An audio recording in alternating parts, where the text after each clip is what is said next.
பாருங்கள் இந்த துவையல் எந்த பக்குவத்துக்கு இருப்பாங்க. இப்படி உருட்டி பார்த்தீங்கன்னா இந்த மாதிரி இருக்கணும். பாருங்கள் இந்த உளுந்தம்பருப்பு, அதுக்கப்புறமா கடுகு, கருவேப்பிலை, இந்த காஞ்ச மிளகாய் இதோடு சேர்த்து நம்ம இந்த துவையலை போட்டு சாதத்தில் போட்டு சாப்பிட்டோன்னு வைங்க, வேறு லெவலில் இருக்கும்.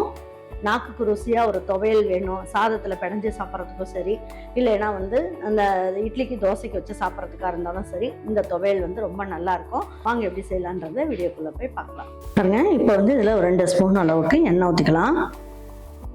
பாருங்க இதில் ஒரு 10, அதாவது இதில் ஒரு 1/4 ஸ்பூனோட கம்மியாக முழு மல்லி சேர்த்துக்கலாம். இதுக்கு உளுந்தம்பருப்பு டேபிள் ஸ்பூனில் 1 ஸ்பூன் அளவுக்கு சேர்த்துக்குவோம். கடலைப்பருப்பும் டேபிள் ஸ்பூனில் 1 ஸ்பூன் அளவுக்கு சேர்த்துக்குவோம். ஜீரகம் 2 பிஞ்ச் அளவுக்கு எடுத்துக்குவோம். இதில் ஒரு 10 மிளகு எடுத்துக்கலாம். இது எல்லாமே நல்லா வறுத்தரலாம்.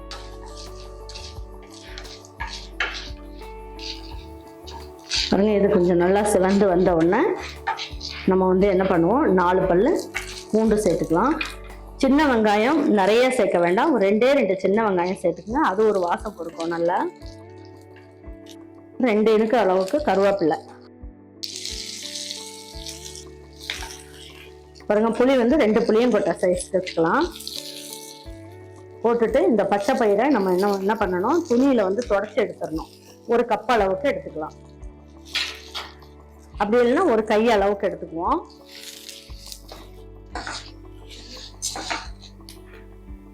நான் காரத்துக்கு 2 காஞ்ச மிளகாய் மட்டும் சேர்க்கிறேன். உங்களுக்கு தேவைன்னா இன்னும் 2 கூட சேர்த்துக்கலாம். இதில் கொஞ்சமாக மல்லி இலையும் சேர்த்துக்குவோம். இதெல்லாம் ஒரு வாசம் கொடுக்கும், அதுக்காக. ரொம்ப ஈஸியான துவையல் இதெல்லாம். பாருங்க பச்சை பயிரோட கலரே மாறிடுச்சு பாருங்க. இந்த டைம்ல ஒரு 2 டேபிள் ஸ்பூன் அளவுக்கு தேங்காய் துருவல் இதையும் எடுத்துக்கலாம்.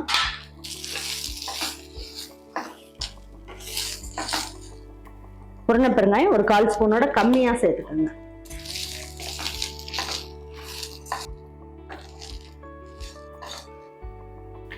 தேவையான அளவுக்கு உப்பு சேர்த்துடலாம்.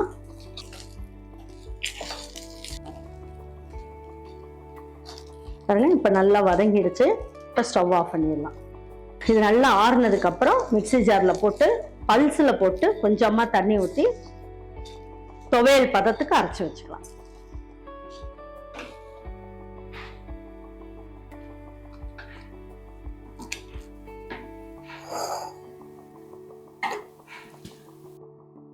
பாருங்க துவையல் நல்லா அரைச்சாச்சு. இப்போ இதுக்கு ஒரு தாளிப்பு கொடுத்துக்கலாம். நல்ல வாசனையா சூப்பரா இருக்கும். பாருங்க இந்த உளுந்தம்பருப்பு, அதுக்கப்புறமா கடுகு, கருவேப்பிலை, இந்த காஞ்ச மிளகாய் இதோடு சேர்த்து நம்ம இந்த துவையலை போட்டு சாதத்தில் போட்டு சாப்பிட்டோன்னு வைங்க, வேற லெவலில் இருக்கும். நீங்கள் இதை வேக வச்சு தான் நீங்கள் துவையல் அரைக்கணுன்றது இல்லை. இந்த மாதிரி நீங்கள் வறுத்து போட்டு அரைக்கலாம். எண்ணெய் ஊற்றி நீங்கள் இதில் வறுத்து போட்டு நீங்கள் செய்யுங்க, ரொம்ப நல்ல டேஸ்ட்டாக இருக்கும். கண்டிப்பாக நீங்கள் உங்கள் வீட்டில் இருக்கவங்களுக்கு இதே மாதிரி பச்சை பயிரில் ஒரு துவையல் அரைச்சி கொடுங்க.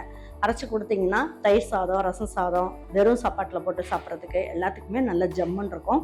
கண்டிப்பாக இதை உங்கள் வீட்டில் இருக்கவங்களுக்கு செஞ்சு கொடுத்துட்டு அவங்களுக்குலாம் பிடிச்சிருந்ததுன்னா லைக் பண்ணுங்கள், ஷேர் பண்ணுங்கள், சப்ஸ்கிரைப் பண்ணுங்கள், மறந்துடாமல் கமெண்ட்ஸ் பண்ணுங்கள். தேங்க்யூ ஃபார் வாட்சிங் ஈரோடு அம்மாச்சி சமையல். தேங்க்யூ.